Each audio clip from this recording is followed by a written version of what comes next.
A note on the Falklands play, a very interesting, an excellent, wondrous production.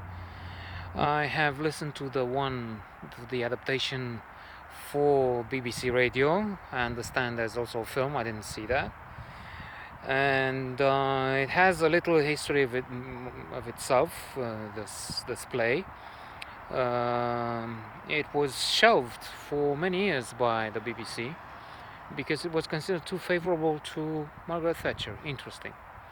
I thought she's towering over this work.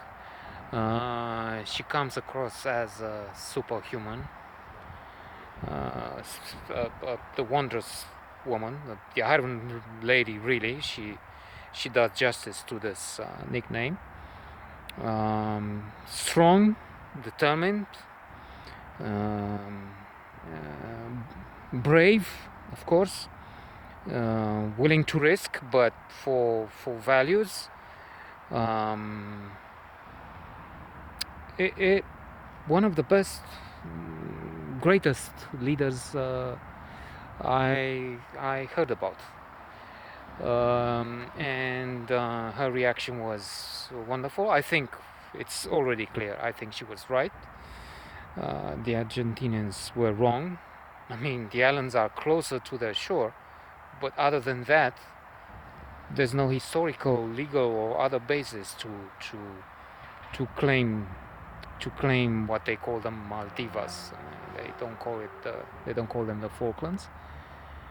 Plus, even if this would be true, if we admit this hypothesis, I mean, they let's say they really have a claim. You don't just send the military in there and try and grab them by force. If I'm cynical, especially when you know you have such unprepared and badly trained soldiers. In an instance, they just left the scene of the conflict, of the fight, and abandoned their own men in the sea, I mean, ocean. Terrible. It's true that it's in many ways understandable. It's not right, but it's understandable. We had a junta,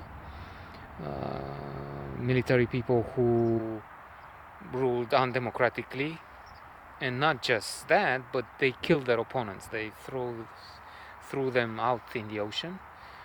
They took their babies. And a wonderful film is made about this, which was on HBO recently. And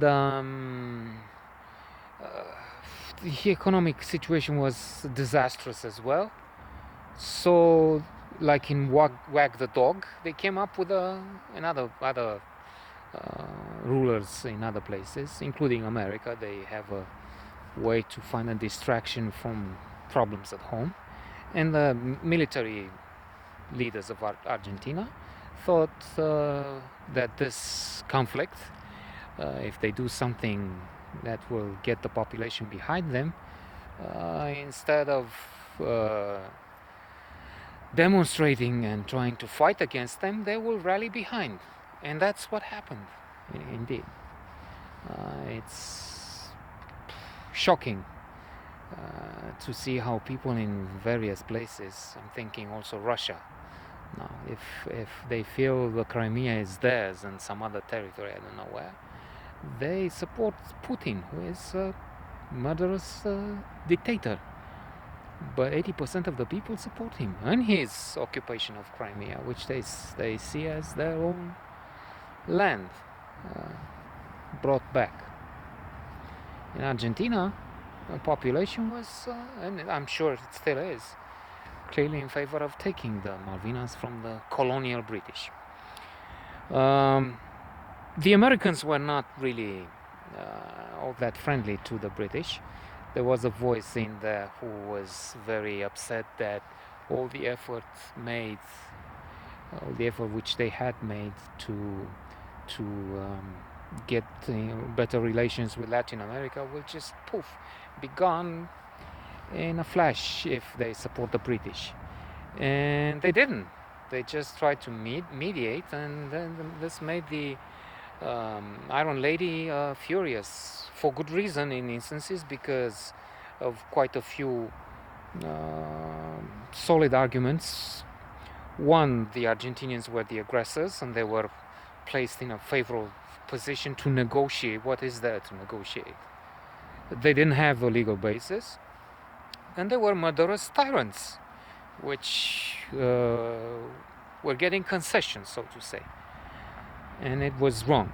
And she insisted throughout, and I totally agree with her, that this is they have to stand against this, because dictators elsewhere in the world, anywhere in the world actually, would just feel if they let the Argentinians go with this, it just can grab a territory they claim, they will feel entitled to do whatever, because they can get away with murder on anything. And she was very right. They have to stand up, and they won a brilliant, tremendous victory. People died, about 250 on the side of the British. I'm not sure of a figure for the Argentinians, but that was a good example, a role model for strong leaders. She was absolutely right in my view.